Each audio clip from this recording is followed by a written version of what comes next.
बता दूं, आपने एक नाम सुना होगा, खत्ताती में बहुत बड़ा नाम है, लेकिन वो जितना बड़ा नाम है वो साहब उतने ही नौजवान हैं, खुर्शीद गौहर रकम।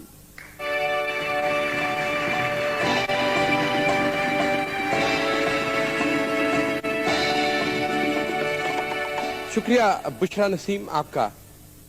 खुर्शीद साहब, आपकी बड़ी नवाज़िश, आप आज हमारे दरमियान तशरीफ लाए और हम आपकी खत्ताती के नमूने देखा करते थे। आपकी लिखी हुई आयात कुरानी हमने देखी, आपके लिखे हुए खतात हमने देखे, अल्लामा इकबाल की शायरी को अल्फाज के रूप में आपने ढाला, तो ये आपका एक नमूना है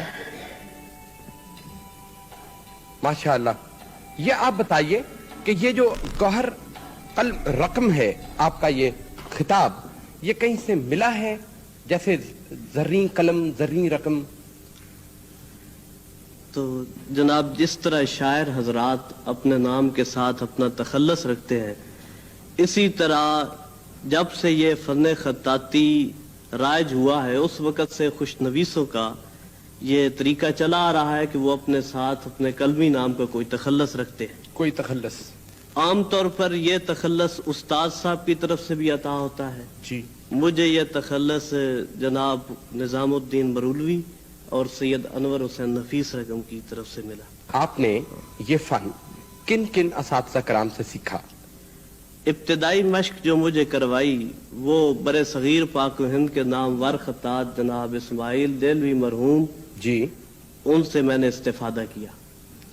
उनकी वफात के बाद मैंने खत्ते नस्तालीक की तमाम तरबियत खत्तात पाकिस्तान जनाब हाफिज मोहम्मद यूसुफ सदीदी से हासिल की जी। उसके बाद अरबी के तमाम रस्मुल खत मैंने हाशिम मोहम्मद अल खत्तात काहिरा मरहूम से हासिल किए। अच्छा जी, आप ये बता सकते हैं कि कौन सी तहरीर लिख के आपको बहुत राहत महसूस हुई? फनकार जब भी अपनी कोई तारीर लिखता है उसकी कोशिश यही होती है कि वो अपनी हर तारीर को जाज़िब नजर और उसको एक लाफानी यादगार के तौर पर छोड़े। अच्छा जी, इसलिए इसका फैसला कारीन कर सकते हैं, फनकार नहीं कर सकता। बिल्कुल ठीक है जी। आपका तारुफ यूं भी है कि आपको ये सादत हासिल है कि 40 मन वजनी कलाम पाक जो लिखा जा रहा है उसकी लिखने की सादत भी आपको हासिल है, और आज तक कलाम पाक लिखने में 330 रस्मुल खतूत राइज रहे हैं, और आपकी ये कोशिश है कि वो तमाम रस्मुल खतूत जो हैं वो आइएगा। उसके एक एक सफ़े का साइज 22 इंच और 28 इंच। अच्छा जी, तो ये कितनी देर में आप ये काम खत्म कर लेंगे? इसमें कुछ बैरूनी खत्तात हजरात ने भी हमारे साथ तावन किया है जी, जिनमें जनाब अजीजुद्दीन वकीली फौफलजाई अफगानिस्तान, सैयद इब्राहिम काहिरा और जनाब अब्दुल अजीज अर रिफाही इराक शामिल है। उन्होंने तमाम नादिर और कदीम रस्मुल खतूत के मजमूए हमें भेजे हैं जिनसे हमें इस काम को जल्दी करने में हमें आसानी हुई है और निहायत तेजी के साथ पेशरफ्त हो रही है। अच्छा, जो शुरू के रस्मुल खतूत हैं वो आप शुरू के पाराजात में रखेंगे, जो बगैर नुक्ते के हुआ करते थे, फिर बगैर जेर जबर के हुआ करते थे? हाँ, ये तो तरतीब के साथ ही चल रहा है ना। अच्छा, यानी वो रस्मुल खत जो सरवर कायनात सल्लल्लाहु अलैहि वसल्लम से लेकर करने सोम तक जितने रस्मुल खत थे वो हम 1 से 10 पारे तक शामिल कर रहे हैं। अच्छा जी, खत्तात हैं माशाअल्लाह।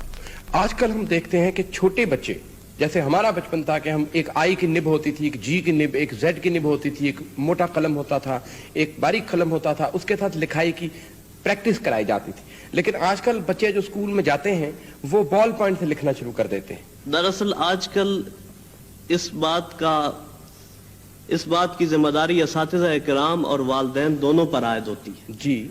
उन्हें चूंकि खत किसी भी आदमी का जेवर होता है, दुरुस्त, तो आजकल मैं बजा तौर पर यह शिकवा करूंगा कि फन खत्ताती की तरफ तवज्जो नहीं दी जा रही। तो इस सिलसिले में मैं तमाम वालिदैन और असातिज़ा इकराम को यह मशवरा दूंगा कि वो अपने बच्चों को इब्तिदाई तौर पर कलम के साथ मश्क करवाएं ताकि उनके रस्मुल खत सही रहे।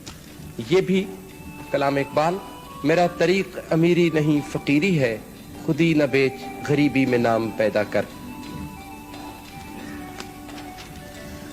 और ये भी آج 11 نومبر ہے اور یہ ہفتہ جا رہا ہے حکیم الامت کی یاد کا. ویسے تو سارا سال ہمارے دلوں میں ان کی یاد رہتی ہے کہ مفکر پاکستان ہیں اور انہوں نے یہ عظیم تصور دیا کہ ہمیں اپنا تشخص ملا اور ہم رہے یہاں پر آزاد فضاؤں میں. لیکن آج کی اس نسبت کا یہ جو کام ہے اس کی ایک اور اہمیت ہے. ہم آپ کی ملاقات کرائیں ایک دوسرے میدان